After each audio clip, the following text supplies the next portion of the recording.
ଏଠି ନୟାଗଡ଼ ବୁଲିବାକୁ ଆସି ନା ଭଲରେ ବୁଲାବୁଲି କରିପାରିଲୁ ନା ମା ବୈଷ୍ଣବ ଦେବୀଙ୍କୁ ଦର୍ଶନ କରିପାରିଲୁ।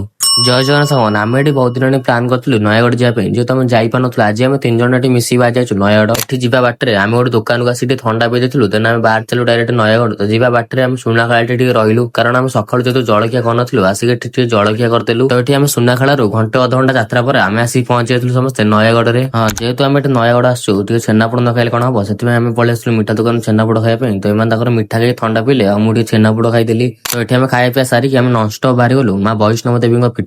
ହଁ, ଏଠି ଯିବା ବାଟରେ ଗୋଟେ ଜାଗାରେ କିଛି ସମୟ ରହିଲୁ, ତାପରେ ଏଠି ପାଣି ଫାଣି ପିଇ ସାରିଲା ପରେ ଆମେ ଡାଇରେକ୍ଟ ବାହାରି ଯାଇଥିଲୁ ମାଙ୍କ ପୀଠକୁ। ତ ଏଠି କିଛି ସମୟ ଯାତ୍ରା ପରେ ଆମେ ଆସିକି ପହଞ୍ଚିଥିଲୁ ମାଙ୍କ ପୀଠରେ। ଆସିକି ଏଠି ଗାଡି ଷ୍ଟାଣ୍ଡରେ ଲଗେଇ ଦେଇକି ଆମେ ପଳେଇ ଆସିଥିଲୁ ଏଠି ଥଣ୍ଡା ପିଇବା ପାଇଁ। ତ ଏଠି ମୁଁ ଦେଖିଲି ଯେ ନଡିଆ ଆଇସ୍କ୍ରିମ ମିଳୁଛି, ଯୋଉଟା କି ମୁଁ ଛୋଟବେଳେ ବହୁତ ଖାଇଛି। ଆଉ ଯୋଉମାନେ ବି ନଡିଆ ଆଇସ୍କ୍ରିମ ଖାଇଛ ନିଶ୍ଚୟ କମେଣ୍ଟରେ ଜଣେଇବ। ହଁ, ଏଇ ନଡିଆ ଆଇସ୍କ୍ରିମ ତ ମତେ ଭୁବନେଶ୍ୱରରେ ଏବେ ଦେଖିବାକୁ ହିଁ ମିଳୁନି। ହଁ, ଛାଡ ସେ କଥା। ଆମେ ଏଠି ପାହାଡ ଚଢିକି ଡାଇରେକ୍ଟ ଚାଲିଲୁ ମା ବୈଷ୍ଣବ ଦେବୀଙ୍କୁ ଦର୍ଶନ କରିବା ପାଇଁ। ହଁ, ଏଠି ଫାଇନାଲି ଖରାରେ ପାହାଡ ଚଢିକି ଆମେ ଉପରକୁ ପଳେଇ ଆସିଲୁ। ଆଉ ଆମେ ଏଠି ହାଲି ଯାଇଥିଲୁ, କିଛି ସମୟ ଆସିକି ଏଠି ବସିକି ରେଷ୍ଟ ନେଲୁ। ତାପରେ ଆମେ ଏଠି ପଳେଇ ଆସିଲୁ ମାଙ୍କୁ ଦର୍ଶନ କରିବା ପାଇଁ। ଦର୍ଶନ କରିସାରିଲା ପରେ ଆମେ ବାହାରି ଯାଇଥିଲୁ ମା ବୈଷ୍ଣବ ଦେବୀଙ୍କୁ ଦର୍ଶନ କରିବା ପାଇଁ। ତ ଆସିକି ଏଠି ଦେଖୁଛେ ମାଙ୍କର ପହଡ ପଡି ଯାଇଥିଲା ଆମେ ଆସିବା ପୂର୍ବରୁ। ହଁ, ଏତିକି ଦୁଃଖ ଲାଗିଲା, ଆମେ ମାଙ୍କ ପାଖକୁ ଏତେ କଷ୍ଟ କରିକି ଆସିଲୁ ଆଉ ମାଙ୍କୁ ଦର୍ଶନ କରିପାରିଲୁନି। ହଁ, ଏଠି କିଛି ସମୟ ମନ୍ଦିରରେ ବୁଲାବୁଲି କରିସାରିଲା ପରେ ଆମେ ପଳେଇ ଆସିଲୁ ନାଣ୍ଡି ବଗୁଲି ପିଇବା ପାଇଁ। ତ ନାଣ୍ଡି ବଗୁଲି ଆଣି ପିଇ ସାରିଲା ପରେ ଆମେ ବାହାରି ଯାଇଥିଲୁ ଆମର ନେକ୍ସଟ ଲୋକେସନକୁ, ଯୋଉଟାକୁ ଦେଖିବାକୁ ହେଲେ ଆପଣଙ୍କ ଚ୍ୟାନେଲକୁ ଫଲୋ ସବସ୍କ୍ରାଇବ କରିବାକୁ ପଡିବ। ହଁ, ନିଶ୍ଚୟ ଦେଖା ହବ ନେକ୍ସଟ ବ୍ଲଗରେ। ରହୁଛି, ବାଏ ବାଏ, ନମସ୍କାର, ଜୟ ଜଗନ୍ନାଥ।